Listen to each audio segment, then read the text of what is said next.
Первые подвижки в районе Якутии. В двух поселках республики в связи с приближающимся ледоходом зафиксировано поднятие воды. В Алдане санитарный двухмесячник вышел на новый этап. Теперь движущей силой должны стать не предприятия, а сами жители города. Призваны оградить, но на деле нарушают сон. Из-за близкого расположения Мархинского СИЗО к жилым домам посетители мест не столь отдаленных не дают спать простым людям.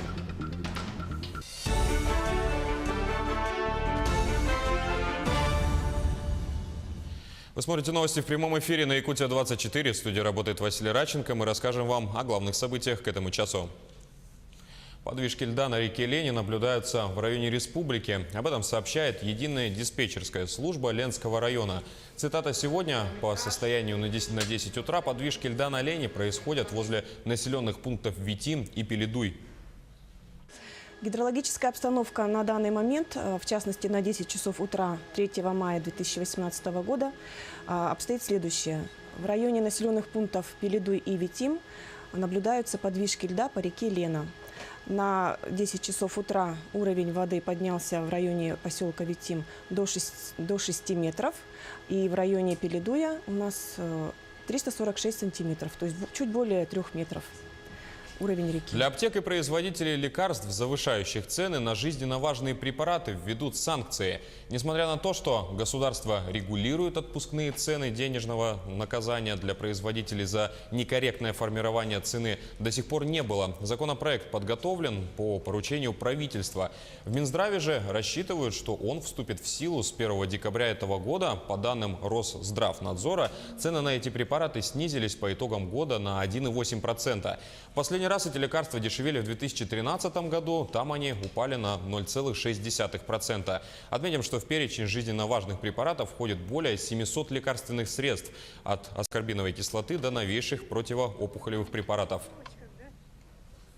В Нерюнгри состоялась 44-я сессия районного совета депутатов. На повестке дня значилось 11 проектов для обсуждения. Касались же они внесения изменений в устав муниципального образования, изменения в бюджете на текущий год и плановый период до 2020 года.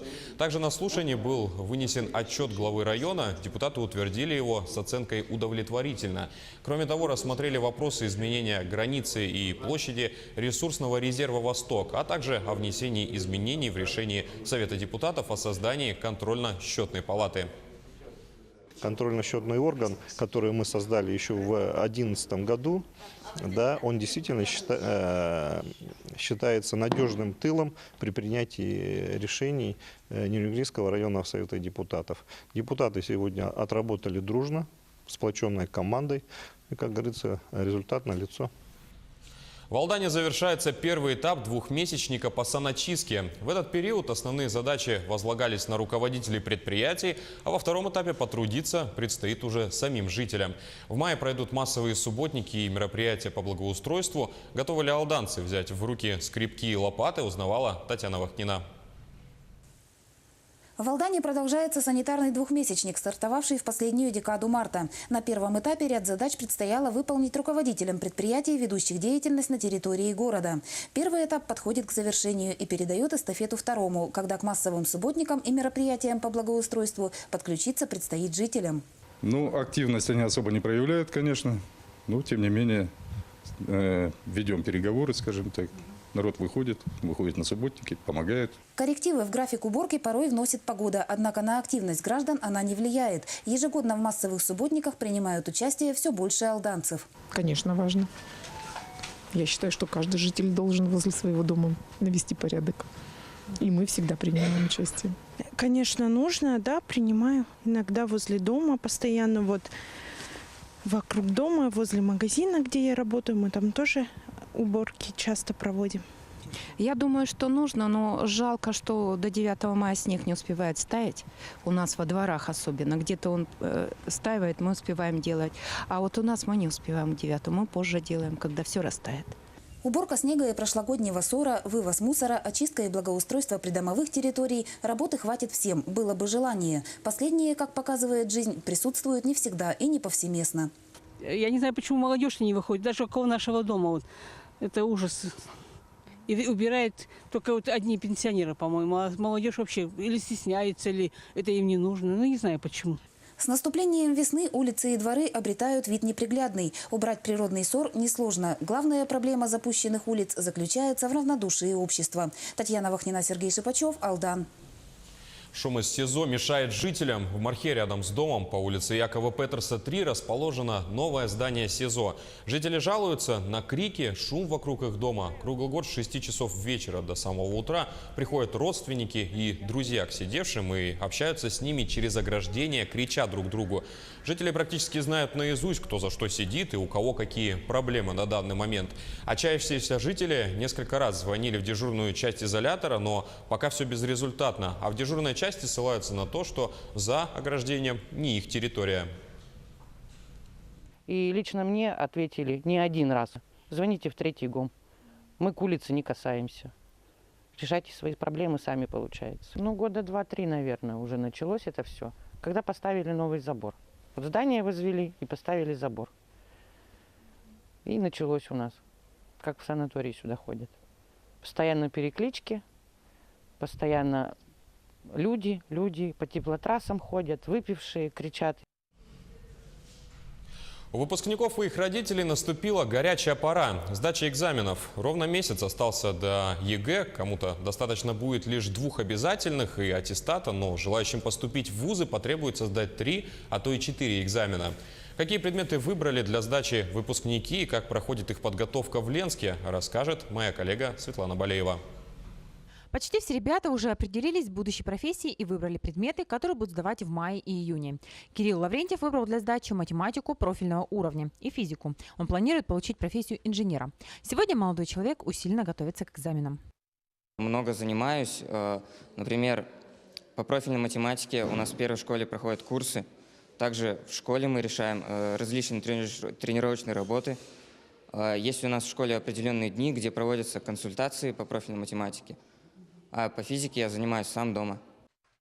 Екатерина Матвеева мечтает стать государственным служащим. Сдавать она планирует тоже математику профильного уровня и обществознания.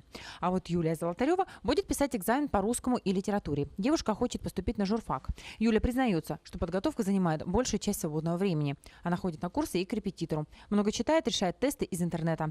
Но это ничего. Главное при сдаче – набрать хорошее количество баллов.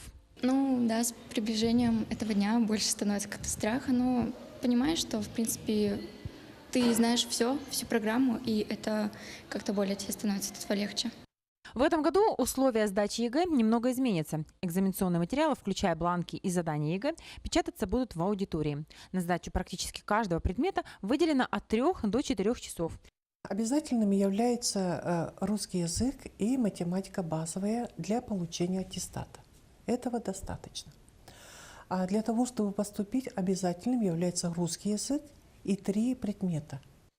Последний экзамен выпускники напишут 20 июня. Все работы будут направлены на проверку в город Якутск и Москва. Результаты ребята получат в течение 2 недель после сдачи экзамена. Светлана Балеева, Виталий Андреев, Ленск. Пора летних отпусков – самое жаркое время для авиакомпаний. Напомним, что теперь перевозчик за потерянный или поврежденный багаж, а также за каждый час задержки вылета заплатит более высокую компенсацию. Однако нововведение касается только международных и чартерных рейсов.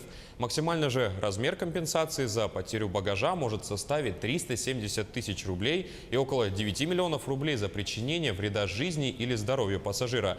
Об этом сообщает «Российская газета». При этом авиакомпания отвечает за клиента, когда тот находится на борту, идет из самолета или возвращается в него. Отметим, что в конце мая вступят в силу новые поправки в Монреальскую конвенцию и Воздушный кодекс Российской Федерации. Жители республики всегда с нетерпением ждут майские праздники. Ведь май – это долгожданное тепло и солнце. Что же заложено в смысле майских праздников? Ответ нашли в детском саду города Алекминска. Майские праздники – не просто повод отдохнуть, но и осознать, что мы отмечаем. Конечно, День труда, а кроме этого чествуем мир, солидарность и дружбу. Умение находить общий язык с каждым, сколь бы не были мы различными по характеру, привычкам и национальности. Именно этому учат ребятишек в детском саду «Звездочка» – уметь принять и уважать человека по его делам. В нашем учреждении проводится много различных мероприятий, которые как раз посвящены духовно-нравственному воспитанию детей.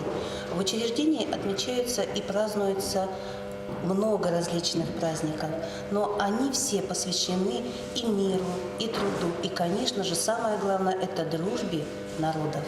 Дни дружбы проходят здесь очень часто. Ребята знакомятся не только с культурой других народов, а больше с самими собой. Ведь только в этот садик ходят дети около 20 национальностей.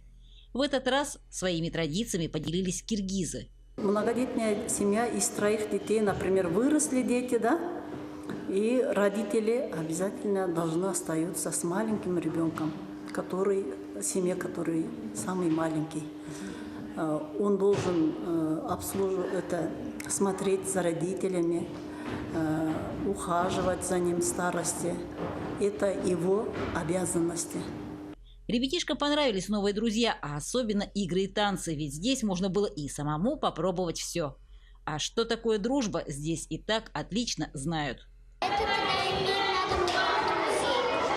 Когда имеешь много друзей. А друзья это хорошо? Друзья это хорошо? А чем хорошо? Чем они такие хорошие? Потому что если у тебя бы не было друзей, тебе было бы скучно и обидно. И очень-то весело. Больше солнца, больше тепла, и не только погодного, но и в сердцах. Самый главный дружба между народами – это самое главное богатство человека. Через это все можно устроить, через это можно развивать все, что можно. Елена Фаст, Максим Копылов, Алекминск. И о новостях зарубежья. Необыкновенное шоу беспилотников прошло в китайском городе Сиань. А по сути, 3 в одном. Фантастическое шоу, мировой рекорд и триумф высоких технологий. 1374 беспилотника поднялись в небо, дроны взлетели с древней городской стены. В воздухе они создали световой навес длиной больше километра. Сложные фигуры и надписи из огней – это высший пилотаж. Чтобы рекорд был зачтен, все беспилотники должны были одновременно находиться в воздухе не менее минуты. Организаторы, что называется, превысили лимит шоу на радость зрителям, и в общей сложности оно продлилось 13 минут.